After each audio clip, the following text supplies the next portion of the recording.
ለቅዱስ ቁርባን የተዘጋጀውን ህብስትና ወይን እየሰረቀ በድፍረት ይበላና ይጠጣ የነበረ፣ የመሠዊያውን ልብስ በእሳት ያቃጠለና የሰማዕቱ ቅዱስ ቴዎድሮስን ስዕል በጦር እየወጋ በክርስቶስና በክርስቲያኖች ይሳለቅ የነበረ።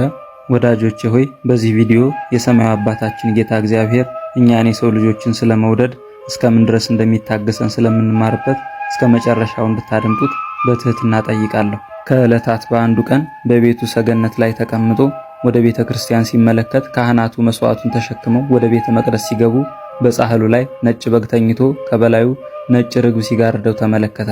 በቅዳሴው ፍጻሜም ስጋውንና ደሙን ካህናቱና ምዕመናኑ ሲቀበሉ አይቶ እየተደነቀ ሳለ ያ በግ እንደ ቀድሞ ሕያው ሆኖ አየ። በዚህም የክርስቲያኖች ሃይማኖት እጅግ ድንቅ ነው ሲል አሰበና ወደ ቤተ ክርስቲያን ሄዶ ያየውን ሁሉ ለካህናቱ ነገራቸው። እነሱም በተገለጠለት ምስጢር ተደንቀው እንዲጸልይ መከሩት።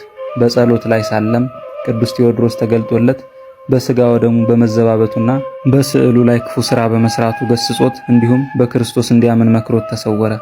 ጌታችን ኢየሱስ ክርስቶስ በድንቅ አጠራሩ ጠርቶት በስሙ አምኖና ተጠምቆ ምንኩስናን ከተቀበለ በኋላ በገዛ ወገኖቹ እጅ አንገቱን ተቆርጦ በሰማዕትነት የሞተውና ከስጋው ብዙ ድንቅ ተአምራት ተገልጠው የታዩለት ታላቁ ሰማዕት ቅዱስ እንጦኒ ሐዲስ ዛሬ የካቲት 25 ቀን በሰማዕትነት ያረፈበት ዓመታዊ የመታሰቢያ በዓሉ ነው። ለእግዚአብሔር ምስጋና ይሁን። እኛንም በቅዱስ እንጦኒ ሐዲስ ጸሎት ይማረን ይቆየን።